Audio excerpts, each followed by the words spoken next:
Ministério Marcos da Silva, marcosdasilva.org.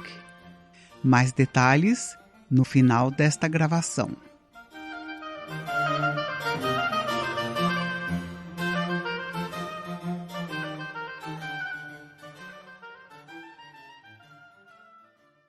Série O Sermão da Montanha.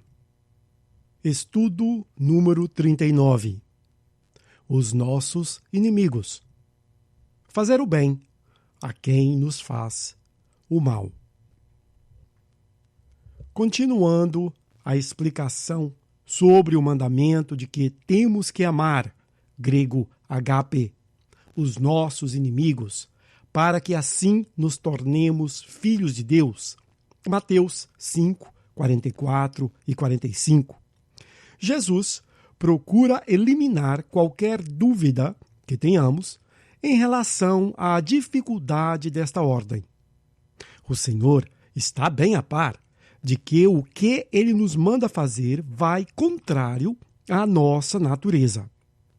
Mas mesmo sendo algo que não queremos fazer, Jesus espera a nossa obediência. Cristo, então, compara os seus discípulos com os dois grupos de pessoas mais impopulares entre os judeus da época, os publicanos e os gentios. Verso: Pois, se amardes aos que vos amam, que recompensa tereis? Não fazem os publicanos também o mesmo? E, se saudardes somente os vossos irmãos, que fazei demais? Não fazem os gentios também o mesmo? Mateus 5, 46 e 47.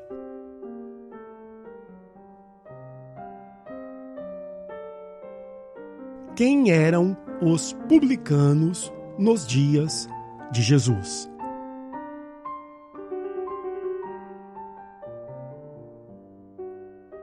Querer bem às pessoas que nos querem o bem é algo comum, sem ter nada de especial nisso. Na realidade, qualquer um, mesmo aqueles que não têm o menor temor de Deus, por natureza, gostam daqueles que gostam deles. Esse é o motivo que Jesus comparou os seus ouvintes com publicanos e gentios. Publicano, ou publicanos no latim, e telones no grego, era o título oficial dos coletores de impostos nas várias nações invadidas pelo Império Romano.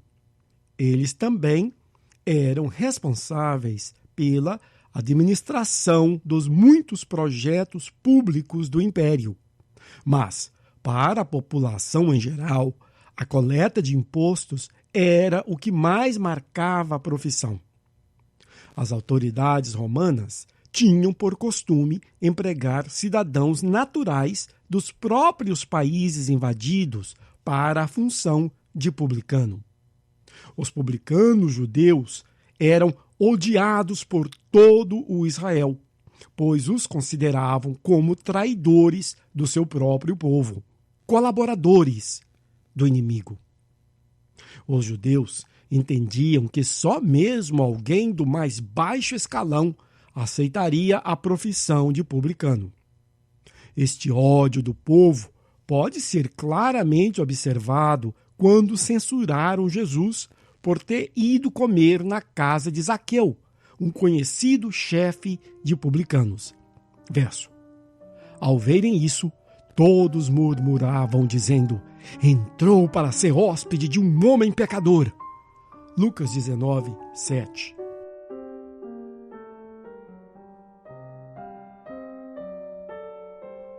Quem eram os gentios nos dias de Jesus?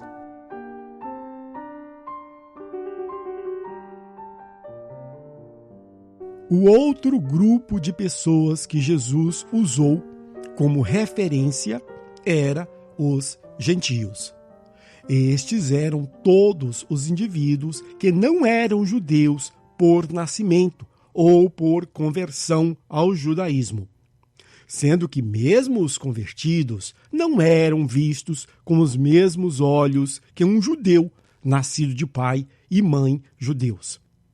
Ainda no grupo dos gentios podia-se incluir os samaritanos, que, embora historicamente eram os judeus da antiga Samaria, ou Reino do Norte, com o passar dos séculos se misturaram tanto com os povos vizinhos e assimilaram tanto as suas religiões e costumes, que para muitos eram considerados piores que alguém que não possuía nenhum vínculo com Israel. João 4:9 e João 8:48.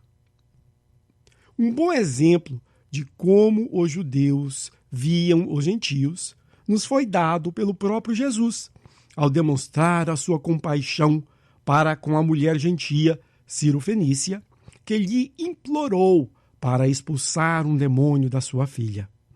Verso. Então veio ela e, adorando-o, disse: Senhor, socorre-me.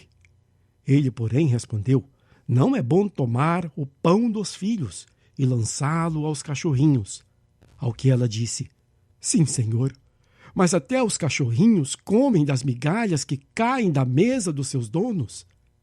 Então respondeu Jesus e disse-lhe: Mulher, grande é a tua fé. Seja-te feito como queres. E desde aquela hora, sua filha ficou sã. Mateus 15, 25 a 28.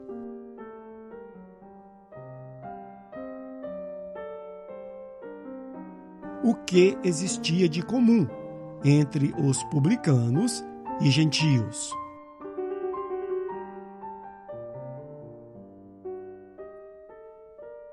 Jesus identificou algo comum entre as pessoas que faziam parte desses dois grupos detestados pelos discípulos.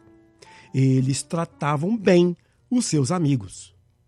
Utilizando dessa observação, Jesus estipulou então um padrão muito mais alto para todos nós que dizemos ser seus seguidores. Se eles, sendo pessoas consideradas de baixo escalão, agem amavelmente apenas com seus amigos, somos então ordenados a ser amáveis também com os nossos inimigos. Lucas, no seu evangelho, foi mais generalizado ao juntar estes dois grupos e chamá-los simplesmente de pecadores, entre aspas. Verso. Se amardes aos que vos amam, que mérito há nisso? Pois também os pecadores amam ao que os amam. E se fizerdes bem aos que vos fazem bem, que mérito há nisso? Também os pecadores fazem o mesmo. Lucas 6, 32 e 33. É importante que entendamos exatamente o que Jesus pede de nós. Amor expressado nas nossas ações e não restrito aos nossos sentimentos.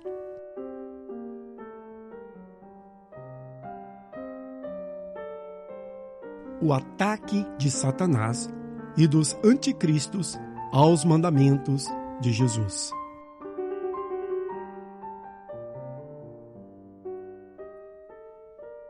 Notemos que, ao descrever o comportamento normal entre os pecadores, para ilustrar o seu mandamento de amar os nossos inimigos, Jesus utilizou de uma variação do verbo fazer, grego pieo, fazer, atuar, obedecer, praticar, executar, e não do verbo desejar, grego thelio, desejar, querer, ou do verbo sentir, phroneo, sentir, pensar.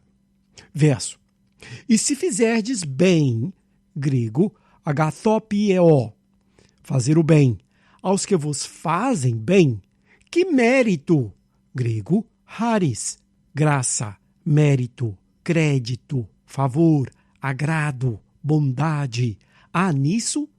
Também os pecadores fazem, grego pieo, o mesmo. De novo, E se fizerdes bem aos que vos fazem bem, que mérito há nisso? Também os pecadores fazem o mesmo. Lucas 6, 33.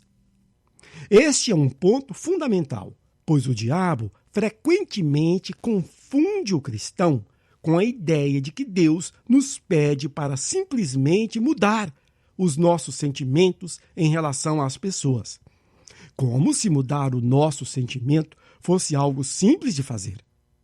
Este ataque funciona muito bem porque cria frustração, desânimo e desenvolve a falsa ideia de que Jesus nos pede por algo impossível de ser feito, o que é exatamente o principal objetivo de Satanás. Um grande número de falsos mestres, verdadeiros anticristos, na realidade, já abraçaram esta mentira da serpente e pregam com todo o fervor que, de fato, todos os mandamentos de Jesus no Sermão da Montanha são impossíveis de serem obedecidos e nos foram dados tão somente para que reconheçamos as nossas fraquezas. Este linguajar poético pode soar muito lindo aos nossos ouvidos e fornece excelente material para compositores de louvores, mas não possui nenhum respaldo no Evangelho de Cristo. O Senhor não possui o hábito de pedir aquilo que não temos como lhe dar. Foi isso o que o apóstolo João quis dizer quando escreveu, verso, porque este é o amor de Deus, que guardemos os seus mandamentos, e os seus mandamentos não são um fardo. 1 João 5,3. Ver também Mateus 11,30 e Deuteronômio 30, 10 a 14.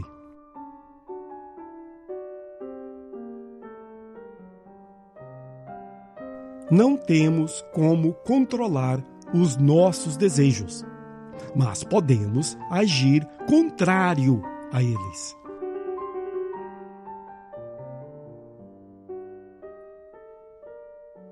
Conforme já escrevemos em um outro estudo, não temos como controlar os nossos desejos ou o coração de uma forma direta. Gostaríamos de ter, mas isso é algo que está fora do nosso alcance. Essa é uma realidade que Deus sabe muito bem. Afinal, foi Ele mesmo quem nos fez. O que quero dizer com isso é que não possuímos um interruptor interno que nos basta ligar para começarmos a amar alguém. E estando a par desse fato, o Senhor não nos pede para simplesmente sentir amor pelos nossos inimigos, mas sim para agir em função do amor. Isto sim é algo que todos podem fazer, e ninguém pode se desculpar dizendo ser impossível. Verso: fazei, grego, pieo, o bem aos que vos odeiam. Lucas 6, 27. Todo o verdadeiro amor é demonstrado nos nossos atos e não nos nossos sentimentos. Quem de fato possui o dom de amar faz o bem às pessoas mesmo quando não está com vontade. Acredite, queridos, Jesus não estava com vontade de morrer por mim e por você, mas o fez por amor. João 15, 13, Mateus 26, 39. E o próprio Deus, certamente que não estava com vontade de sacrificar o seu único filho por mim e por você, mas o fez porque nos ama. João 3,16. Quando começamos a fazer o bem aos nossos inimigos, tão somente pela fé em Cristo e em obediência à sua palavra, o Senhor fará nascer o amor no nosso coração. É quando fazemos o bem, algo físico, que tornamos possível o amor, algo espiritual, no nosso coração. Devo aqui também mencionar que às vezes não temos como fazer o bem de uma forma física aos nossos inimigos, mas certamente devemos orar pedindo que o Senhor os abençoe com todos os tipos de bênçãos, E certamente uma forma de fazer o bem é não fazendo o mal.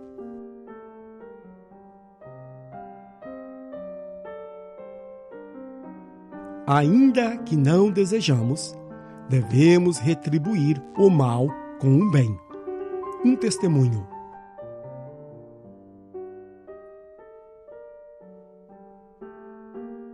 Quando alguém nos faz o mal, a nossa inclinação natural é retribuir, tanto no coração como nos nossos atos. Devemos lutar contra os dois. Mas, como já expliquei acima, ainda que a batalha que se trava no coração seja uma difícil de vencer, não podemos falar o mesmo daquilo que se passa no físico. Não devemos de forma alguma permitir que o nosso ódio pelo inimigo se manifeste também nas nossas ações, pois Deus não permite que façamos nós mesmos qualquer tipo de justiça, mas sim que confiemos naquele que conhece a todos e que sabe de coisas que não sabemos.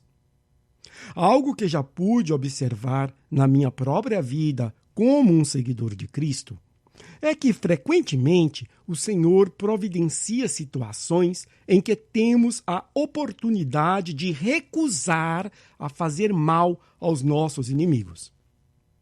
Algum tempo atrás, uma supervisora que me causou grande sofrimento estava para cometer um sério erro na empresa.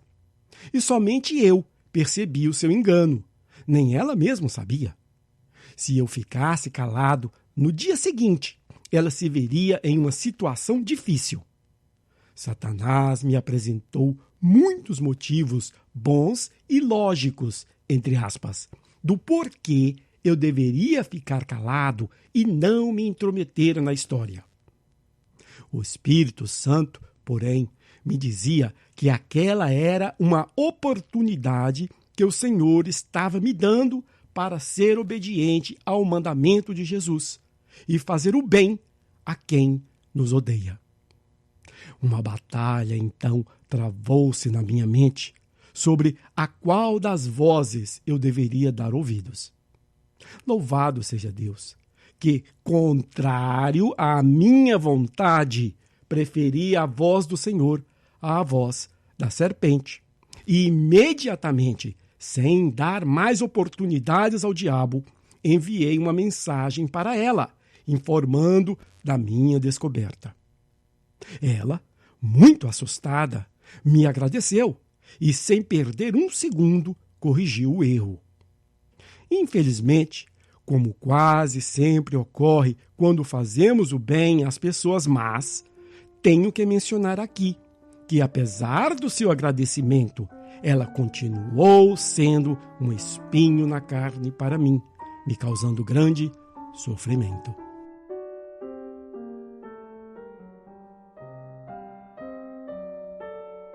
Uma investigação de paternidade feita pelo próprio Deus.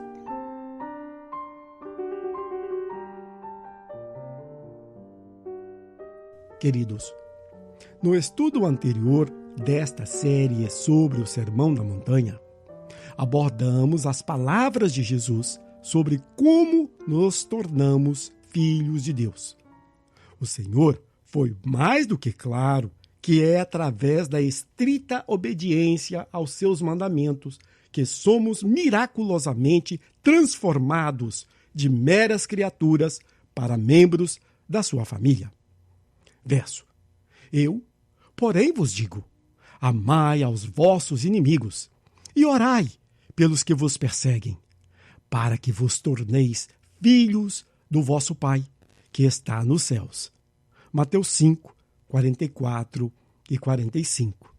Grego, opos geniste, ui tu patros imon. Literal, para que tornem vocês filhos do Pai seu. Não existe nada de especial em nós se tratarmos as pessoas da forma que achamos que elas merecem. Como Jesus disse, verso, também os pecadores fazem o mesmo. Lucas 6, 33. Ou seja, o que o Senhor está nos dizendo é que deve existir em nós uma conscientização contínua da nossa situação de filhos de Deus neste mundo em trevas. Todos os dias, assim que acordamos, devemos lembrar que não somos meras criaturas desperdiçando os nossos rápidos anos aqui neste vale de lágrimas. Se simplesmente vivermos a nossa vida de acordo com aquilo que o nosso coração pecaminoso deseja, viveremos como qualquer um vive. Esta é a diferença entre pecadores e pecadores.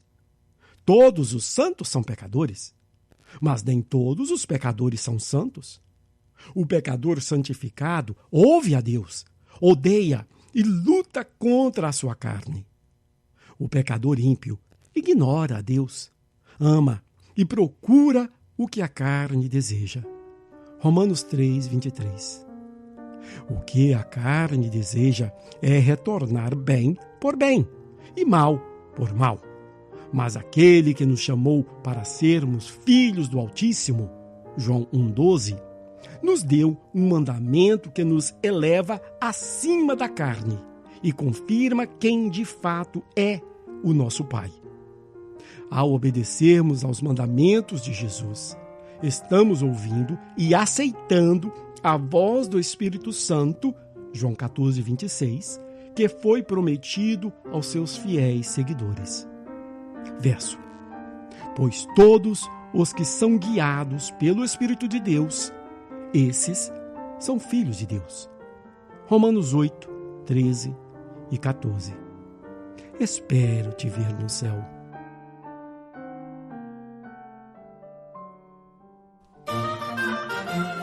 Ministério Marcos da Silva. Acesse o nosso material gratuitamente no site marcosdasilva.org. O endereço do site é markusdasilva.org.